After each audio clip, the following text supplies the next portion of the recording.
Hello students, welcome back to online classes. तो आज आपके लिए आपके साइंस में से बहुत बहुत बहुत ही इम्पोर्टेंट चैप्टर जो है एटम्स एंड मॉलिक्यूल्स। ये चैप्टर से काफ़ी सारी चीज़ें आप फिज़िक्स और केमिस्ट्री की आप समझ सकते हो, उसका बेसिक है ये। आज पहले तो इसका इंट्रोडक्शन और उसके बारे में थोड़ी बहुत ही बात करेंगे। नेक्स्ट पार्ट में मैं आपको इसकी काफ़ी सारी ट्रिक देने वाला हूँ और इसके यही चैप्टर के इंपॉर्टेंट टॉपिक कवर करना है। तो आज का पार्ट पहले इंट्रोडक्शन और बेसिक्स है। तो सबसे पहली बात यह है कि जो हम चैप्टर में पढ़ने वाले चैप्टर का हेडिंग है एटम्स एंड मॉलिक्यूल्स। तो एटम और मॉलिक्यूल में डिफरेंस क्या है? तो एटम मतलब कि smallest particle of an element, और ये भी स्मॉलेस्ट होता है पर ऑफ कंपाउंड और सब्सटेंस। अब सीधी सी बात है कि एलिमेंट से ही कंपाउंड बनता है, मतलब कि एटम से ही मॉलिक्यूल बनता है। मतलब कि सेम ये टाइप के या फिर डिफरेंट टाइप के एटम्स कंबाइन होके बनेगा क्या? मॉलिक्यूल। समझ में आया? मतलब कि मॉलिक्यूल बड़ा हुआ एटम से, तो मतलब सबसे छोटा क्या हुआ? एटम। अब एटम जो है, हम थोड़ा बहुत ऐसे स्ट्रक्चर कहीं पढ़े हुए हैं ये साइंस में ही लोअर स्टैंडर्ड में, कि भाई बीच में प्रोटॉन और न्यूट्रॉन होता है और आसपास ऑर्बिट में इलेक्ट्रॉन्स होते हैं। ठीक है, जितने नंबर वो उसका उस हिसाब से इलेक्ट्रॉन, ये ऐसी थोड़ी बहुत डिटेल पता है आपको। तो ये चैप्टर में इसके रिगार्डिंग की सारी इन्फॉर्मेशन आपको मिलने वाली है कि एटम क्या है। तो एटम जो है वो ये तो कंफर्म हो गया कि भाई स्मॉलेस्ट पार्टिकल है। ठीक है, कोई भी चीज़ जो बनती है वो उसका जो स्मॉलेस्ट पार्टिकल है एटम। फिर वो कोई भी हो, आप हो, मैं हूँ, या कोई भी चीज़ हो। आप सोच रहे कि हमारी बॉडी, आप ही ने सर पढ़ाया था थोड़े टाइम पहले कि सेल है सबसे स्मॉलेस्ट। तो सेल किससे बनता है? सेल, हाँ, cytoplasm, cell nucleus, cell membrane. Nucleus जिससे पूरा नरिश होता है, साइटोप्लाज्म वो किससे बनता है? क्रोमोसोम्स। ठीक है, और डीएनए वो किससे बनता है? प्रोटीन। प्रोटीन किससे बनता है? मॉलिक्यूल्स। मॉलिक्यूल किससे बनता है? एटम। सबसे स्मॉलेस्ट चीज़ एटम है। तो एटम से ही सारी चीज़ें बनती है, पूरा यूनिवर्स इसी पे बनता है। और ये चीज़ को आज हम जानते हैं, आज प्रूवन है प्रैक्टिकली। जब ये महर्षि कणद ने अराउंड ऐसा बोला जाता है कि वो 4 से 6 सेंचुरी के बीच में लिव करते थे। 5th सेंचुरी एवरेज गिन के हम चलते हैं। तो जिन्होंने 5th सेंचुरी में ये चीज़ बताई थी, कोई बिलीव नहीं करता था। इंडियन स्कॉलर्स काफ़ी सालों पहले, ये तो अभी भी, तो अभी ये तो बहुत, ये 5th सेंचुरी मतलब अभी वाली 5th century, 5th before Christ, मतलब 2500 ईयर्स वो हो गया। समझ रहे हो? ठीक है, तो ये भी, तो अभी मैं ऐसा बोल रहा हूँ, ये तो अभी बहुत नज़दीक की बात हो गई। तो अभी इनसे भी पुराने काफ़ी ऐसे हैं स्कॉलर्स जो कि हमारे जो इंडिया में इतनी सारी नॉलेज और स्किल और इन्फॉर्मेशन देके गए। उस टाइम पे बताया गया था आज से सालों पहले कि भाई सोलर इक्लिप्स, ल्यूनर इक्लिप्स जो है शेडो की वजह से होते हैं। सब हंसते थे, नहीं मानते थे, आज वही चीज़ मान रहे। तब पहले बताया गया था कि अर्थ जो है वो फ्लैट नहीं है, वो एक स्पीयर है, नहीं मानते थे, आज वही मान रहे। बोलते थे कि हम, हमारे स्कॉलर्स बताते थे कि भाई कोई भी, मतलब जो हमारा यूनिवर्स है वो सन सेंटर्ड या अर्थ सेंटर्ड नहीं है, यूनिवर्स काफ़ी बड़ा है। तो हंसते थे, नहीं मानते थे, क्योंकि ये तो हिंदूज है या फिर ये इंडियंस है, ये तो मतलब रिलीजन या उसके ऊपर ही सोच सकते हैं, इनको और ज़्यादा नॉलेज नहीं है, ऐसे हंसते थे। यही सारी चीज़ आज वही रिपीट हो रही है। अगर मैं ऐसा बोलूँ कि जो आप लॉज ऑफ न्यूटन, जो लॉज ऑफ मोशन पढ़े हो न्यूटन के, ये भी इन्होंने बताए हो तो, हाँ, लॉज ऑफ मोशन जो न्यूटन के पढ़े हैं, इन्होंने सारे संस्कृत के श्लोक, जो श्लोक के फॉर्म में बताए गए हैं। आप इसके बारे में रिसर्च करके पढ़ सकते हो, और उसका ट्रांसलेट करोगे इंग्लिश में तो सेम टू सेम ऐसे होगा जो न्यूटन ने लॉज ऑफ मोशन बताए। इन्होंने जो बताया महर्षि कनद ने कि भाई एटम जो है वो कोई भी चीज़ है सबसे छोटे पार्टिकल की बनती है, उसको डिवाइड करते जाओ तो एकदम स्मॉलेस्ट पार्टिकल बनती है, उस स्मॉलेस्ट पार्टिकल को फिर डिवाइड नहीं कर सकते। वो ये डाल्टन एटॉमिक थियरी हो गई। हम ऐसा नहीं बोल रहे कि इन लोगों ने कॉपी की होगी इनकी, पर ये काफ़ी सालों पहले बता चुके हैं। मैं ऐसा बता रहा हूँ, मैं ऐसा नहीं बोल रहा हूँ न्यूटन ने कॉपी की होगी इनकी या डाल्टन ने कॉपी की होगी। मैं ऐसा बता रहा हूँ ये हमारे स्कॉलर सालों पहले बता चुके हैं। और भी काफ़ी चीज़ें, पर मोस्ट ऑफ चीज़ें डिस्ट्रॉय हो गई, हमारे तक नॉलेज ही नहीं बचा, क्योंकि इंडिया को इतने सारे लोगों ने इन्वेट किया, इतने सारे लोगों ने चढ़ाई की, और उसकी वजह से काफ़ी इन्फॉर्मेशन ले गए, काफ़ी जला दी, डिस्ट्रॉय कर दी। जैसे कि बख्तियार खिलजी जो नालंदा यूनिवर्सिटी डिस्ट्रॉय कर गए थे, उन्होंने पूरी लाइब्रेरी जला दी थी।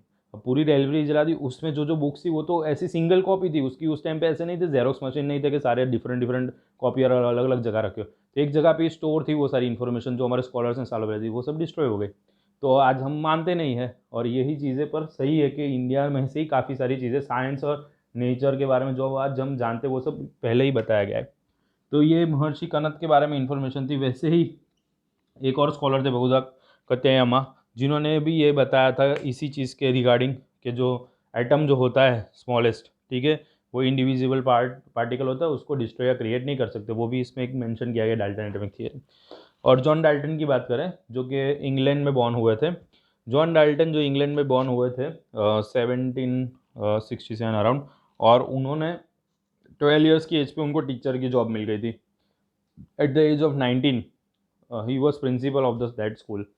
और उन्होंने उसके बाद 27 ईयर्स की एज पे मैनचेस्टर गए, वो मैनचेस्टर वहाँ का बहुत फेमस सिटी इंग्लैंड का, मैनचेस्टर यूनाइटेड क्लब का नाम भी सुना होगा। तो वहाँ गए, वहाँ जाके कॉलेज में प्रोफेसर की जॉब ली जहाँ पे मैथमेटिक्स फिजिक्स पढ़ाते थे, और फिर अपनी लाइफ का सारा मोस्ट ऑफ टाइम वहीं पे स्पेंड किया पढ़ाने में और रिसर्च करने में। और उसमें रिसर्च करने में पढ़ाने में उन्होंने ये थियरी बनाई जो कि 1808 में बनाई थी।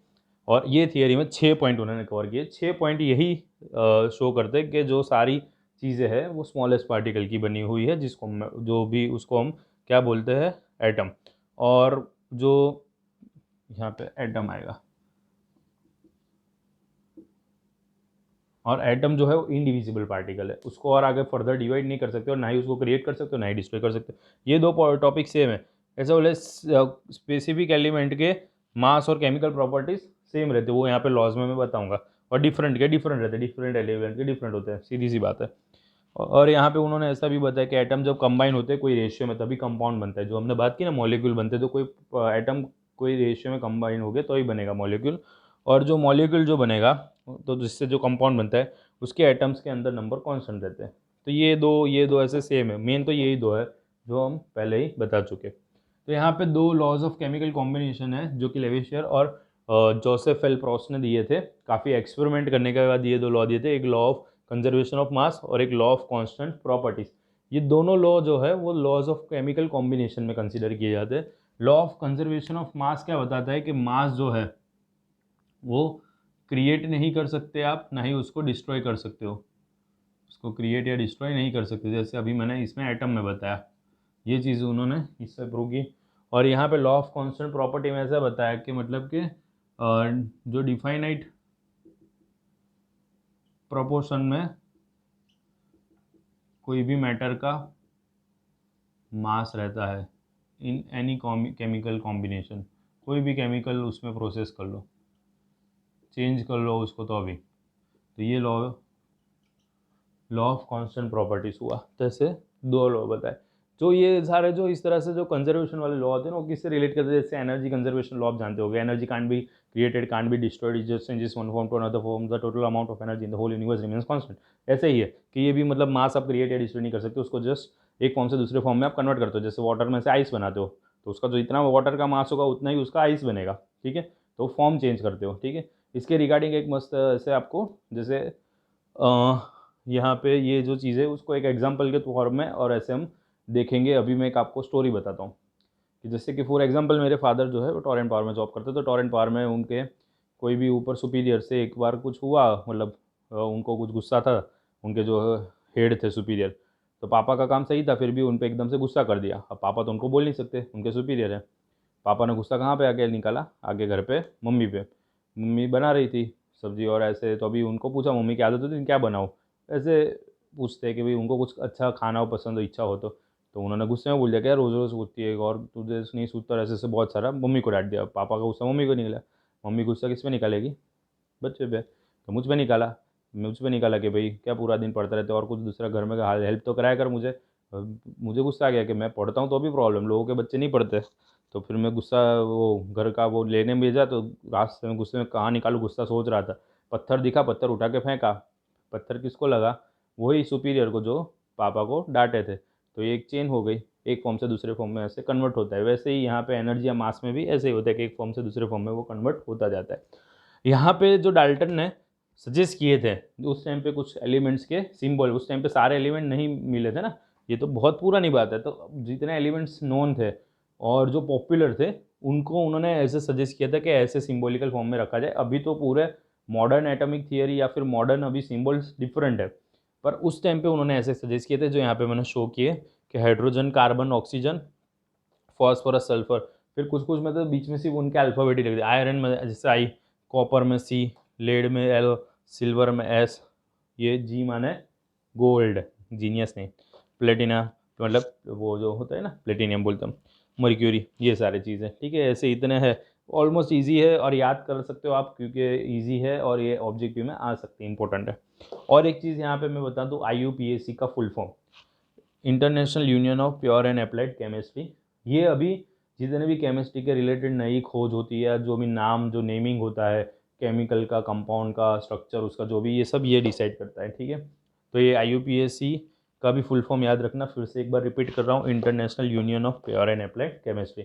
ओके, तो आज के पार्ट में हम इतना ही रखते हैं। सेकेंड पार्ट बहुत ही इंटरेस्टिंग आने वाला है, जिसमें मैं आपको ट्रिक्स के साथ साथ यही चैप्टर के इंपॉर्टेंट टॉपिक्स कवर करूँगा। तब तक आप एक बार इसको अच्छी तरह से देखना हो तो देख लीजिए, और यहीं पे हम फिर वीडियो ख़त्म करेंगे। आपको जैसे ही मैं बाय बोलूँगा और वीडियो ठसाक के देके ख़त्म हो जाएगा। ठीक है, देख लिया तो फिर बोल देता हूँ बाय बाय।